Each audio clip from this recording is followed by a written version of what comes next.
안녕하세요. 무역통계 5주차 1차 시입니다.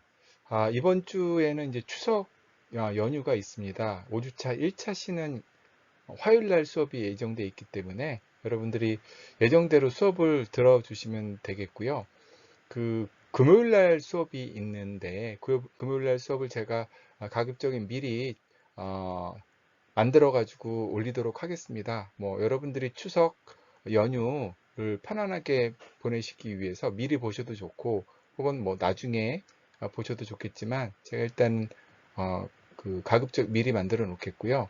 그리고 제가 동영상 수업을 하다 보니까 여러분들이 어느 정도 이해를 하고 있는지, 잘 따라오고 있는지, 저 혼자 일방적으로만 진도를 나가는 게 아닌 건지 여러 가지로 궁금한 점이 많습니다.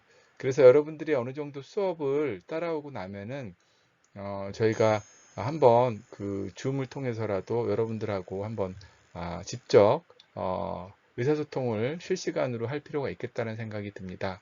아마 중간고사 이전에 그러한 시간 한번 갖도록 할 거고요. 여러분들이 다만 그때까지 이제 수업 올라온 동영상들을 보시면 좋을 것 같습니다. 아무래도 조금 다른 과목과 달리 특히 이 무역통계 과목은 앞에서 배운 내용들을 계속 어, 기반으로 해서 새로운 내용들을 배우고 있기 때문에 여러분들이 물론 이제 통계에 대한 기본 지식이나 이런 것들이 많이 있을 학생들한테는 큰 문제가 되지 않겠지만, 그렇지 않은 학생들의 경우에는 너무 뒤떨어지지 않게 수업을 잘 예정된 기간 안에 보시면 좋을 것 같습니다.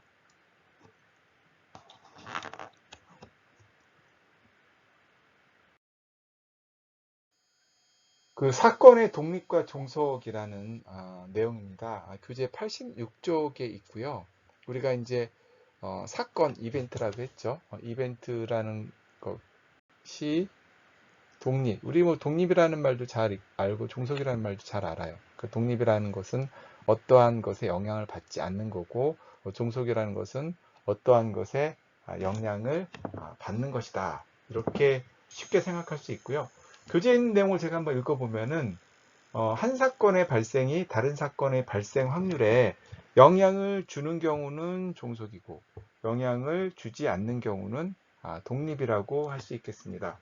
그래서 우리가 주사위를 던지는 경우를 예를 들자면은, 주사위를 첫 번째 던지는 경우가 두 번째 던져서 나오는 결과에 영향을 주지 않죠. 각각 독립적인 상황입니다. 그래서 우리가 사실은 이제 자녀를 낳을 때 여러분들 아직 미혼인 경우가 대부분일 것이고, 간혹 이제 학생들 중에서는 직장인이거나 결혼하신 분들도 간혹 있긴 한데, 대체적으로 미혼이고, 나중에 여러분들이 자녀를 낳을 때 요즘에는 그런 게 없겠죠. 남아선호 사상 혹은 여아 선호 사상 이런 게 따로 없고, 그렇겠지만 특정 자녀 성별을 낳기 위해서 자녀를 계속 낳는다고 해서, 그게 예를 들어서 아들을 셋을 낳고 그 다음에 딸을 낳기 위해서 또 낳는다고 해서 내가 아들을 셋을 낳기 때문에 그 다음에 또 딸을 낳을 거라는 그러한 생각은 사실은 관련이 없죠. 이거는 독립적인 사건이기 때문에 관련이 없습니다. 주사위의 경우 마찬가지로 전자와 한 사건이 다른 확률에 영향을 주지 않는 것을 독립이라고 합니다. 그래서 우리 사건의 독립과 종속, 그래서 수식으로 표시하고 설명하면은, 지난 시간에 설명드린 것처럼 이 기호는 B라는 사건이 나타났다는 가정하에 혹은 전제조건 하에 A가 나타날 확률인 거죠. probability. P는 이제 probability를 나타내는 거고요. 영어로 확률을 말하는 거고요. 그래서 이 경우는 우리가 사건에 B가 나타났다는 확률이 만약에 PA라고 한다면 사건 A와 B는 독립이다. 혹은 또는 A라는 사건이 나타났다라는 가정하에 B라는 사건이 나타날 확률이 만약에 P, B라고 한다면, 즉 B가 나타날 확률이죠. A와 관계없이. 그러면은 사건 A와 B는 독립이다. 그래서 만약에 요 식에 등호가 성립하지 않으면 두 사건은 종속이다. 다시 한번 제가 써보면은 B가 나타났다는 가정하에 A가 나타났다는 확률이 그냥 A가 나타났 확률과 같으면은 독립이고, 이게 만약에 같지 않으면은 종속이라는 거죠. 종속. 그래서 교재 3.23을 보면은요. 3.23을 보면은 두 사건은 독립인가? 두 사건은 독립인가? 그래서 스테이트먼트 1, 2가 있습니다. 삼성전자와 아무런 관계가 없는 저자가 오늘 점심에 짜장면을 사건 A죠. A. 삼성전자의 주가가 오늘 상승하는 사건 B. 그럼 여러분들 어떻게 생각하세요? 사건 A와 사건 B가 독립인가요? 종속인가요? 사건 A와 사건 B가 독립인가요? 종속인가요? 앞에서 예를 만약에 다시 한번 생각해 보겠습니다. 삼성전자의 주가가 오늘 상승했다라는 가정하에 저자가 오늘 짜장면을 먹는다. 이것과 저자가 짜장면을 먹는 확률이 같습니까? 다릅니까? 이거는 관계없죠. 저자가 뭐 점심 메뉴로 짜장면을 먹는 것과 삼성전자의 주가가 변하는 것은 관련이 없습니다. 그래서 이거는 각각의 사건이 사건 A와 사건 B가 독립이라고 할 수 있겠습니다. 두 번째, 삼성전자의 공장에서 오늘 화재가 나는 사건. 삼성전자의 공장에서 오늘 화재 나는 사건과 이 사건 A라고 할게요. 그 다음에 삼성전자의 주가가 내일 상승하는 사건. 내일 상승하는 사건을 B라고 하겠습니다. 그러면은 사건 A와 사건 B가 독립일까요? 종속일까요? 사건 A와 사건 B가 독립일까요? 종속일까요? 어떻게 생각하십니까, 여러분? 요즘 약간 조금 혼동스러울 수 있는 사건이에요. 혼동스러울 수 있는 문제예요. 문제 답부터 말씀드리면은 삼성전자의 공장에 오늘 화재가 나는 사건과 삼성전자의 주가가 내일 상승하는 사건은 독립이라고 볼 수도 있지만 그렇지 않겠죠. 이게 만약에 화재가 났는데 주가가 상승하기보다는 하락할 가능성이 있는 거죠. 만약에 하락한다라는 게 일반적으로 본다면은 당연히 A가 B에 영향을 미칠 수 있겠죠. 그래서 아마 요 문구 때문에 약간 너무 지나치게 문제를 생각하다 보면은 혼동스러울 수가 있는데, 여기서는 A가 의도하는 바는 사건 A가 사건 B에 영향을 주는 거죠. 즉 삼성전자의 공장에 오늘 화재가 나면 아마 삼성전자의 어떤 이익에 반하는 일이, 즉 손실이 나겠죠. 그러면 삼성전자의 주가가 좋지 않겠죠. 변하겠죠. 삼성전자의 주가에 영향을 주는 사건이라고 볼 수 있습니다. 그러면 앞에서 설명드렸던 것처럼 사건 A가 일어났다는 가정하에 사건 B가 일어날 확률이 사건 B가 나타날 확률과 같냐? 아무 일도 없는 삼성전자 주가가 변할 리 없겠죠. 뭔가 어떤 일이 있었기 때문에 삼성전자의 주가가 변할 것이고, 그게 사건 A라는 게 나타났기 때문에 사건 B의 삼성전자의 주가가 바뀔 것이기 때문에 이렇게 A를 안다는 확률과 B가 나타날 확률이 같지 않기 때문에 이 경우는 독립이 아니라 종속인 경우라고 해석할 수 있겠습니다.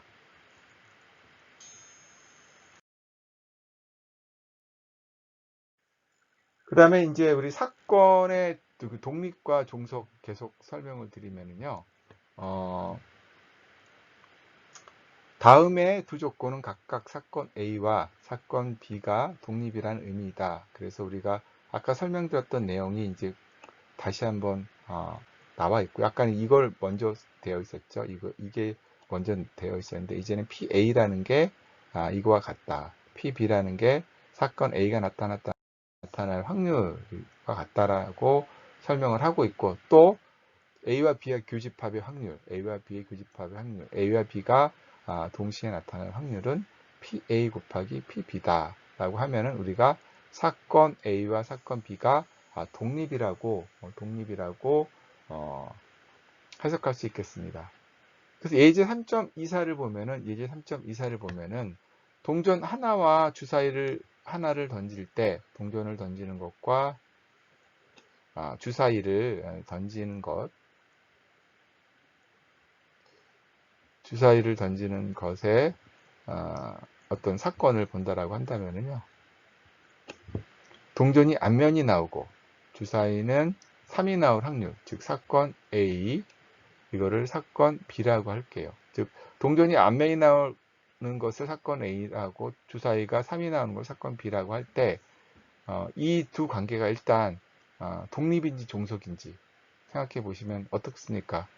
이거는 독립이겠죠. 독립. 주사위 던지는 결과가 동전에 영향을 미치지 않을 것이고, 동전의 앞면 뒷면의 결과가 주사위에 어떤 숫자가 나올 것에 영향을 주지 않을 것이기 때문에 앞에서의 공식을 여기서 나오고라고 했으니까 AND 조건이죠. AND 조건. 그러면은 또는이 아니니까 우리 교집합을 생각해 보시면 돼요. 교집합을 생각해 보시면은 사건 A와 B가 동시에 나올 확률은 앞에서 우리 살펴봤던 것처럼 사건 A가 나타날 확률과 사건 B가 나타날 확률을 곱하면 되죠. 그래서 사건 A가 나타날 확률은 동전이 앞면이 나올 확률은 2분의 1이죠. 2분의 1이고 주사위가 3이 나올 확률은 6개 숫자 중에 3이 나올 확률은 6분의 1입니다. 6분의 1. 그래서 답은 12분의 1로 나올 수 있습니다.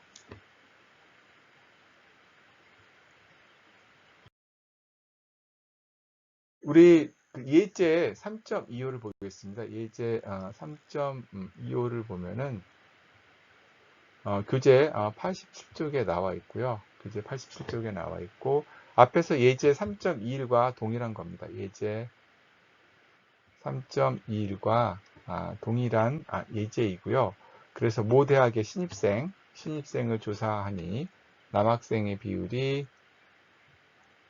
여러분들 이러한 것들 우리 중간고사 시험 볼 거예요. 중간고사를 아마 오픈북으로 볼 가능성이 높고, 그렇다라고 한다면 여러분들이 오픈북의 시험의 특징이 뭐냐면은 주어진 시간 안에 문제를 다 풀어야 되기 때문에 교재를 이용할 수 있기 때문에, 여러분들이 가져온 자료를 이용할 수 있기 때문에 참고할 자료가 있기 때문에 문제가 조금 어렵거나 혹은 문제가 어렵지 않더라도 문제가 많아서 주어진 시간에 빨리 풀기가 수월하지 않을 수 있습니다. 즉 익숙하지 않으면은 문제 푸는데 시간이 많이 걸릴 가능성이 있기 때문에 여러분들이 문제에 좀 익숙해지셨으면 좋겠고요.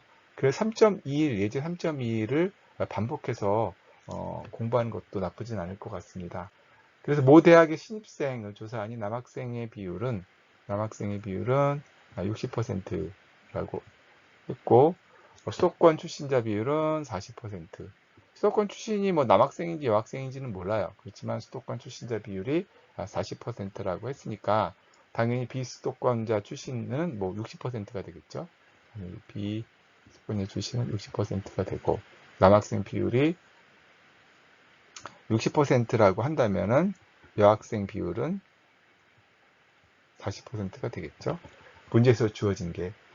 그런데 수도권 출신 남학생 비율은 30%다. 수도권 출신 남학생 비율은 30%다. 우리가 뭐 이렇게 볼 수 있죠. 남학생 비율을 사건 A라고 하고 수도권 출신자를 사건 B라고 보면은 이거는 두 가지가 다 같이 있는 경우이죠. 그래서 임의로 선택된 학생이 남자라는 사건. 임의로 선택된 학생이 남자라는 사건. 임의로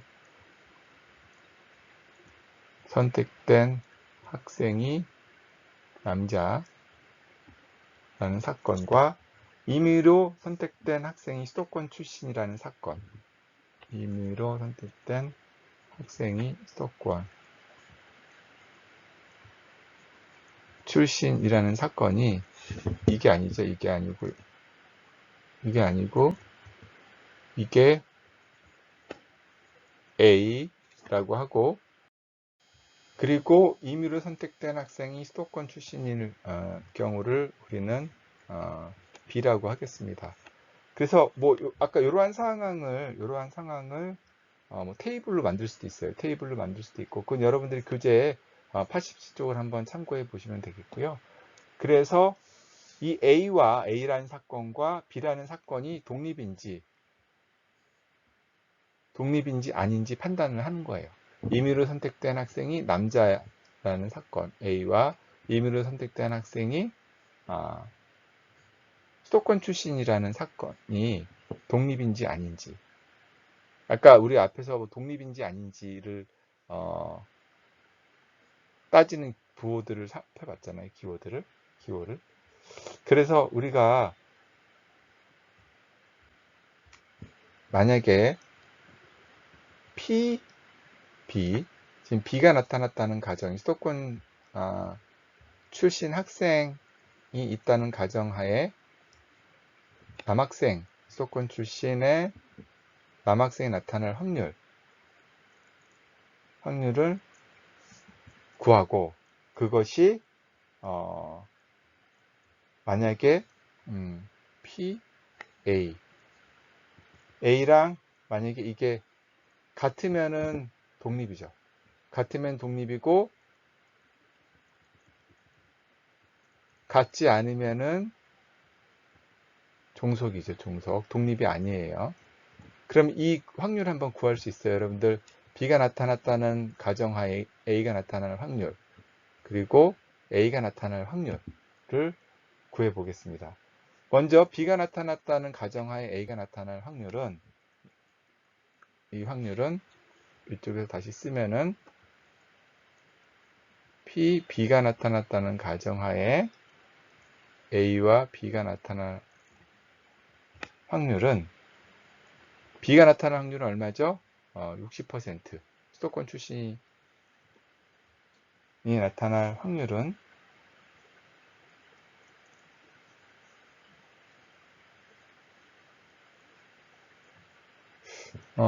우리가 잠깐만 보겠습니다. 죄송합니다. 여기 제가 노테이션을 틀렸는데요. 여기 보면은 이제 교재에서 보면은 이게 A라는 사건이고 이게 이제 B라는 사건으로 정의를 했습니다. 제가 따로 할 수도 있지만, 여러분들이 이렇게 원래 여기 쓰인 대로 할 수 있지만, 그러면은 혼동스럽기 때문에 교재 87쪽에 있는 대로 그대로 하겠습니다. 죄송합니다만 이게 A라는 사건이고 이게 B라는 사건으로 하겠습니다. 그래서 임의로 선택된 학생이 남자라는 가정하에 수도권 출신, 그 학생이 수도권 출신일 확률과 수도권 출신의 확률이 같다면 종속이고, 그렇지 않다면 독립이고, 이게 종속이라고 하는 거고, 그래서 이러한 요 식이 이렇게 표현될 수 있고, 요 식을 구하게 되면 임의로 선택된 학생이 남자일 확률은 앞에서 보면은 0.6이죠. 0.6. 그 다음에 A와 B의 교집합. 그러면 아까 그 수도권 출신 남학생의 비율 이거죠.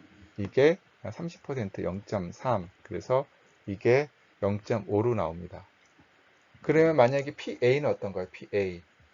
PA는 A가 뭐라고 했죠? 수도권 출신자의 확률이에요. 그럼 아까 이게 나와 있는 게 40%죠? 그러면은 P의 A는 0.4. 그럼 우리가 이거와 같지 않기 때문에 두 사건이 독립이라는 질문에 대해서 아니요라고, 독립이 아니다라고 답변할 수 있겠습니다.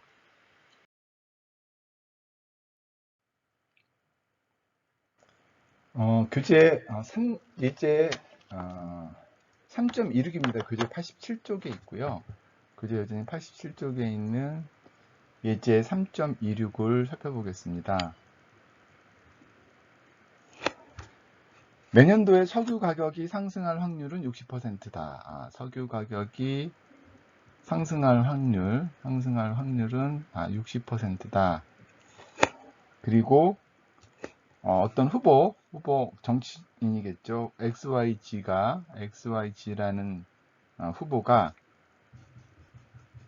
구청장에 당선될 확률은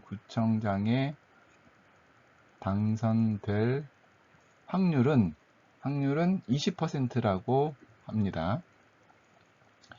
즉 석유 가격 상승 이걸 A라고 할까요?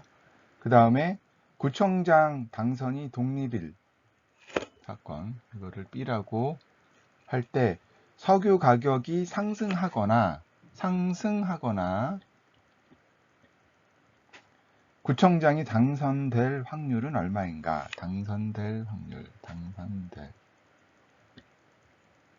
우리 여러 번 제가 말씀을 드렸던 것 같은데, 우리가 뭐뭐 하거나는 이제 또는 혹은이라는 말이잖아요. 또는 혹은. 이것은 우리가 영어로 표현하면 이제 and 조건이라고 해서 합집합을 의미하는 거예요.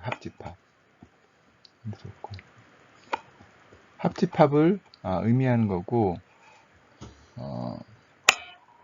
그래서 우리가 상승하거나 당선 죄송합니다. 이게 and 조건이 아니라 또는 or이죠. or이기 때문에 합집합을 의미하고 상승하거나 당선될 확률이니까 A가 일어나거나 혹은 B가 일어날 확률. 그래서 A와 B가 동시에 일어날 확률을 우리가 구하는 거죠. 그래서 석유 가격이 60% 상승, B는 후보 XYG 당선이라고 할 때 이 합집합을 구하게 되면은 A가 나타날 확률과 B가 나타날 확률에서 A와 B가 동시에 나타날 확률을 빼주면 되는 거겠죠. 그런데 우리가 중요한 것은 지금 A와 B가 독립인 사건이냐 아니냐, 아니냐에 따라서 이게 달라지는데, 앞에서 보면은 A와 B는 독립인 사건이죠. 왜? 석유 가격이 상승하는 것과 후보자 XYG가 구청장 당선되는 일은 독립인 사건이기 때문에 우리가 이 부분을 다시 쓰게 되면은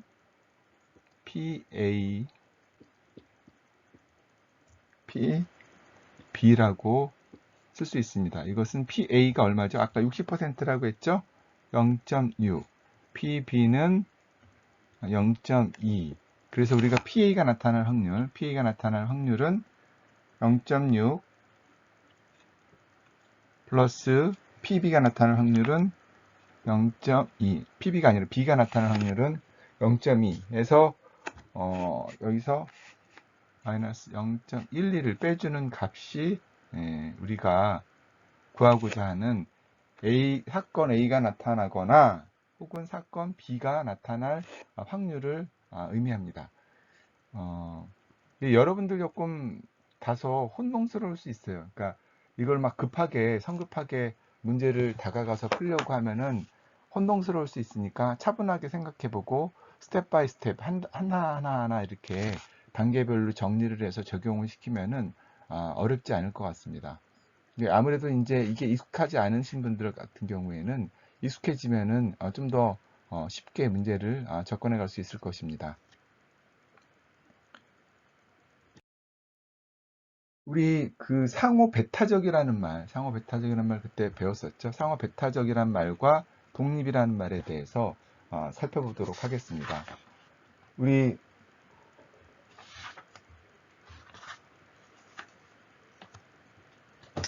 상호 배타적이라는 말과 독립이라는 말 비슷한 개념으로 오해할 수도 있는데, 이 예제를 통해 가지고 우리 예제 3.27을 통해서 이게 아니다, 그러니까 그 차이가 있다라는 것을 한번 살펴보도록 하겠습니다. 우리 주사위를 던지는 동일한 주사위를 두 번 던지는 두 번 던지는 상황을 생각해 보겠습니다.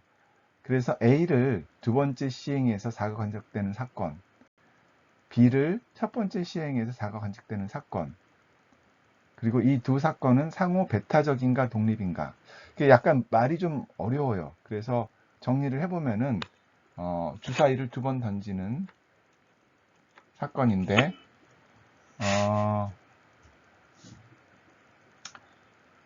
A를 두 번째 시행, 되게 이게 좀 약간 뒤바뀐 것 같아. A를 두 번째 시행해서 주사위가 4가 관측되는 사건이라고 했어요. 관측되는 사건. 그리고 B는 첫 번째 시행에서 4가 관찰되는 사건이라고 했습니다. 그래서 우리가 A라는 사건과 B라는 사건을 정의를 했고요. 이 사건은 상호 배타적인가 독립인가? 상호 배타적, 독립. 이 부분에 대해서 판단을 해야 되겠습니다. 우리 이러한 상황을 이렇게 지금 벤 다이어그램으로 표현해 놨는데요. 아마 저도 아까 그 이전에 설명드렸지만 우리가 어떠한 뭐 수도권의 남학생, 여학생 비율 이렇게 할 때 그 테이블로 이렇게 정리를 하면 쉽게 문제를 풀 수 있었던 것처럼 이 상황을 다시 한번 우리가 교재 몇 쪽이죠? 교재 83쪽에 우리 컨디셔널 프로버빌리티 해서 조건부 확률을 구할 때 교재 교재 83쪽에 조건부 확률을 구할 때 조건부 확률에 대한 설명을 할 때 요렇게 테이블 주사위를 두 번 던지는 상황을 각각의 경우의 수를 이렇게 표로 만들었습니다. 이렇게 그림으로 표현을 했어요. 그래서 그때 여러분 다시 한번 제가 설명을 드리면은 P, A, B라고 하는 것은 즉 B가 나타났다는 사건 B가 발생했다는 조건 하에서 사건 A가 발생할 확률이라고 이렇게 읽는다라고 했지만 이게 표현이 정확하지만 실제 이제 문제를 풀거나 할 때는 사건 B 중에서 사건 A의 비율, 사건 B 중에서 사건 A의 비율로 해서 적용시키는 게 사건 B 중에서 사건 A의 비율로 해석하는 게 좋다. 그래서 우리가 이거를 뭐 이렇게 사건 B 중에 나타날 확률 중에 사건 A가 나타날 확률. 그래서 이렇게 표현을 했죠. 이렇게 표현을 한 게 우리가 다시 전개시켜서 요거를 갖다가 P와 A의 교집합은 P, B, 요거를 정리를 한 거죠. PB, P의 요걸 이렇게 바꿔주는 게 이거를 이런 식으로 바꿔줬어요. 이거를 가지고 우리가 이제 확률의 곱셈 법칙이라고 했어요. 확률의 곱셈 법칙 해서 교재 85쪽 중간쯤에 이 내용이 나와 있습니다. 그래서 우리가 지금 다시 문제 예제 3.27, 예제 3.27로 돌아가서 요 그림으로 다시 보면은요. 동일한 주사위를 두 번 던져서 두 번 던지는 상황에서 A라는 것은 두 번째 시행에서 관찰되는 사건, B라는 것은 첫 번째 시행에서 관찰되는 사건이라고 각각 했습니다. 그래서 A와 B가 동시에 발생할 수 없죠. A와 B가 왜 시행을 두 번 이어서 하니까 동시에 발생을 할 수가 없으므로 우리가 A와 B의 교집합은 공집합이 아니 죄송합니다. 제가 착각을 했네요. 그러니까 두 번째 시행을 해서 A와 B가 동시에 그러니까 나올 수가 있죠. 여기 그림에 보시는 것처럼 빨간색으로 표시된 부분 요 전체 주사위를 1, 2, 3, 4, 5, 6 이렇게 나오고 있고 여기서도 첫 번째 주사위를 던진 때 나타나는 게 1, 2, 3, 4, 5, 6 이렇게 6가지가 있고 두 번째 시행해서 주사위를 던졌을 때 1, 2, 3, 4, 5, 6이 이렇게 나와 있으니까 6개 36가지의 경우의 수가 있습니다. 36가지 경우의 수가 있어서 첫 번째 주사위를 던졌었을 때 4가 관철되는 사건을 이렇게 표현을 할 수가 있고요. 표현할 수가 있고, 그래서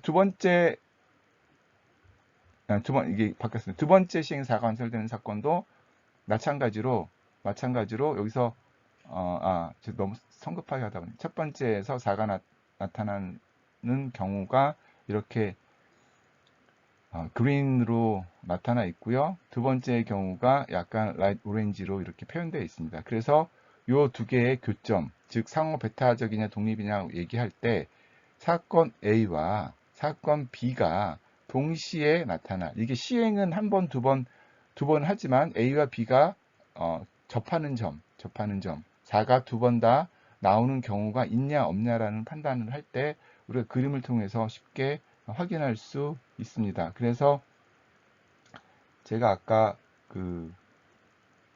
이렇게 표현한 것은 A와 B의 교집합이 공집합이 아니다 라고 해서 두 사건은 상호 베타적이 아니다.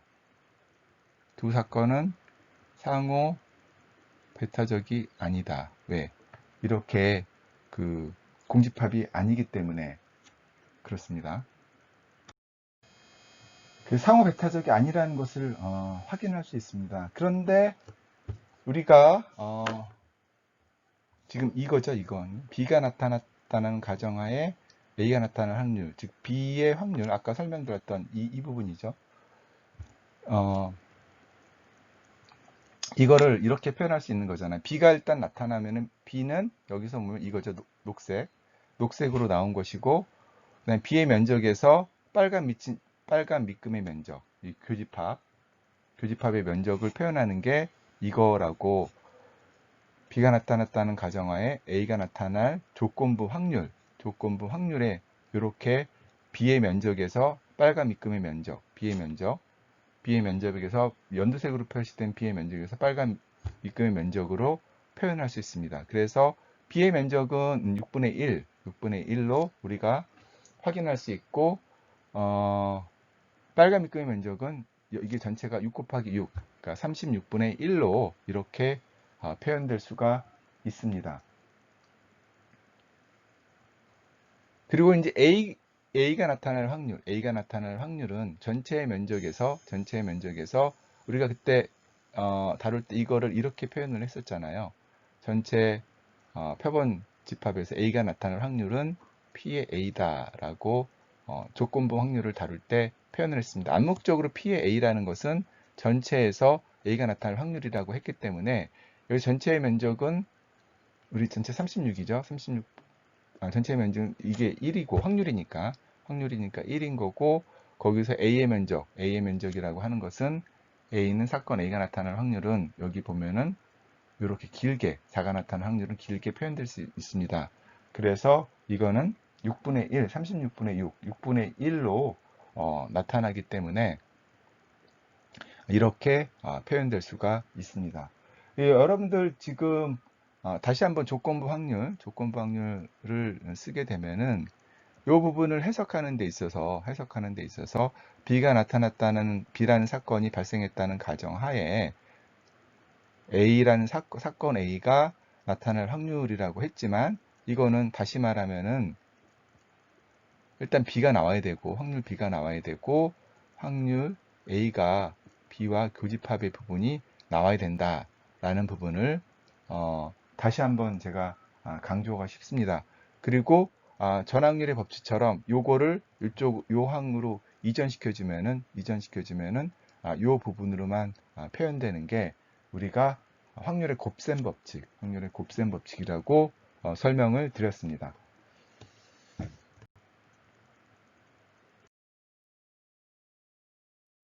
상호 베타적과 독립 예제 3.28 한번 같이 한번 풀어보겠습니다.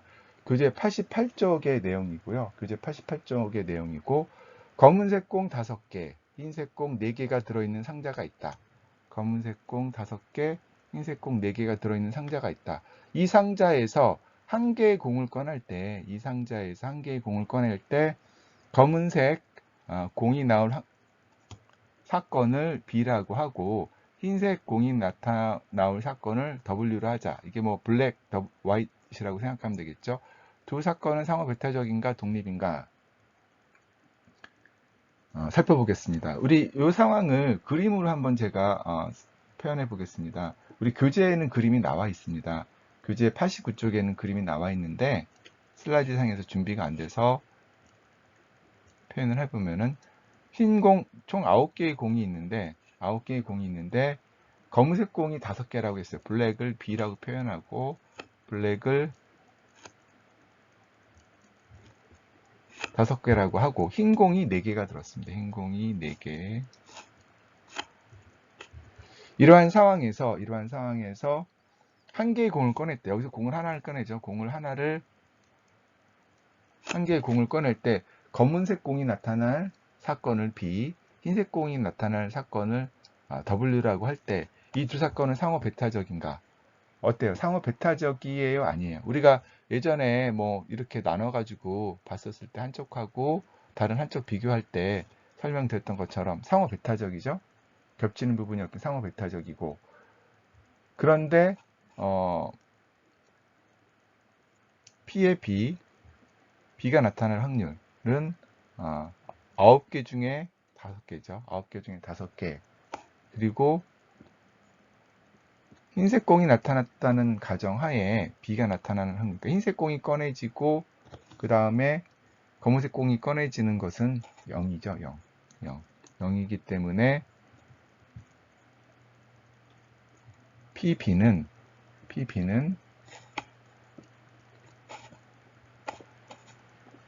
같지 않습니다. 이 부분이 0이기 때문에 이게 여기서는 9분의 5라고 했고 이건 0이기 때문에 같지 않죠. 이게 여기서 그림에서 보시면 얘가 아까 이런 거잖아요. 그러니까 P의 W 곱하기 P의 B와 W의 교집합. 이거는 없으니까 이거는 0이 되겠죠. 이 부분이 없으니까. 이 부분이 0이니까 이게 0이 되는 거고 그래서 앞에서 설명드린 것처럼 두 사건은 상호 배타적이지만 두 사건은 독립이 아니다라고 확인할 수 있겠습니다.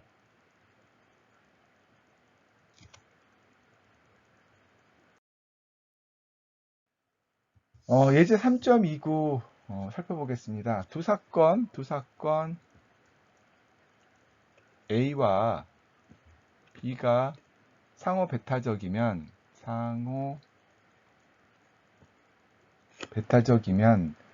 조건부 확률 B가 나타났다는 가정하에 A가 나타날 확률이 0임을 보이시오. 아까 설명을 드렸어요. 제가 조금 그 예제 3.28을 할 때 설명을 드린 것처럼 이 부분은 B가 나타나는 확률에서 A의 비율이죠. A의 비율. 그래서 이렇게 표현될 수 있다라는 걸 말씀을 드렸고 A와 B가 상호 배타적이기 때문에 이 부분이 0이 되겠죠. 이 부분이 0이 되기 때문에 전체는 0이 된다. 그래서 두 사건 A와 B가 상호 배타적이면 조건부 확률 B가 나타났다는 가정하에 A가 나타날 확률 사건 B에서 사건 A의 확률은 0이다 라는 것을 이렇게 보여줄 수가 있습니다. 89쪽에 우리 기타 확률 법칙이라는 게 있습니다. 기타 확률 법칙. 그 확률에 관한 법칙으로 앞에서 설명한 거 확률의 곱셈 법칙하고 몇 가지 나와 있잖아요. 교재 앞에서 설명드린 것처럼 확률의 곱셈 법칙은 설명드렸고 85쪽에 나와 있고 조건부 확률, 그다음 확률의 덧셈 법칙.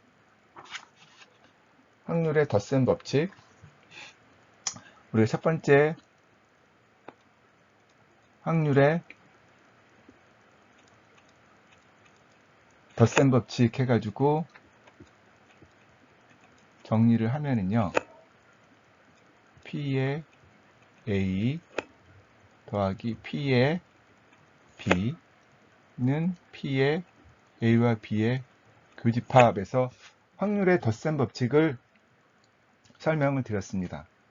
설명을 드렸고, 그게 내용이 교재 81쪽에 나와 있고요.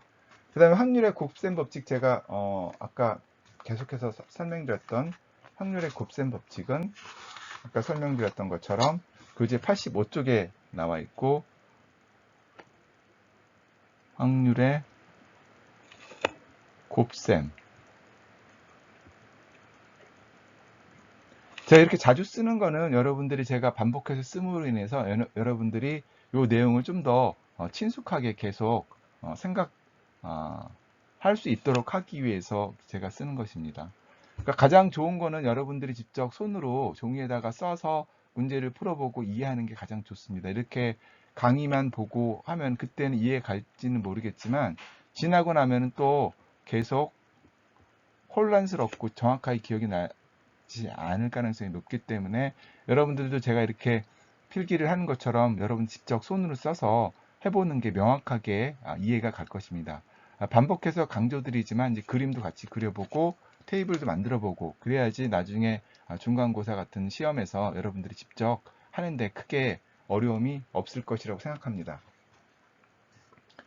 그래서 앞에서 확률의 덧셈 법칙과 확률의 곱셈 법칙을 이렇게 설명을 드렸고, 기타 확률 법칙이라고 해서 교재 89쪽에 나와 있는데, 여기서 첫 번째 설명할 것은 A의 여집합의 확률, A의 여집합의 확률 있죠. 이 위에 위첨자 C가 있는 거는 이제 여집합을 표현하는 거고, A의 여집합의 확률은 1 마이너스 P의 A의 확률, A에 나타날 확률을 1에서 빼준다. 우리가 아까 A의 확률은 이거랑 같다고 그랬잖아. 이거 P의 A의 S라는 건 전체고, 표본집합 전체를 나타나는 거고, 전체 예를 들어서 이렇게 전체 S에서 A가 있는 부분이 이렇게 있다라면은 요 나머지 부분이 우리가 구하고자 하는 요 부분이 되겠죠. A의 여집합으로 이렇게 표현될 수 있습니다. 그리고 두 번째는 A가 B에 포함되면 A가 나타날 확률은 B가 나타날 확률보다 작거나 같다라고 볼 수 있습니다. 작거나 같다라고 할 수 있겠습니다. 세 번째가 A가 나타날 확률은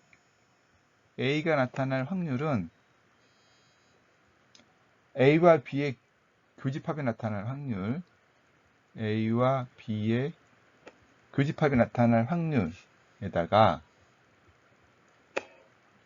A와 B의 여집합의 교집합이 나타날 확률을 더했다.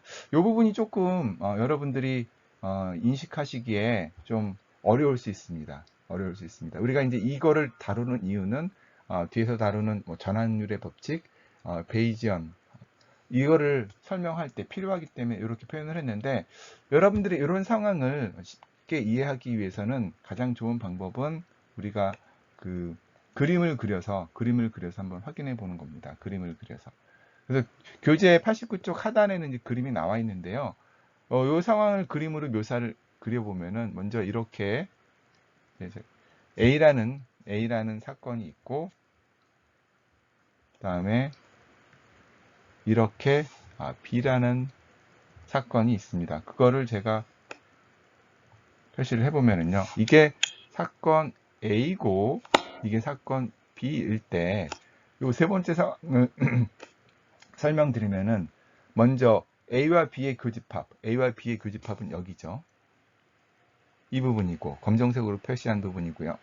그 다음에 A와 B의 여집합의 교집합, A와 B의 여집합은 어디예요? B의 여집합은 이 부분이겠죠.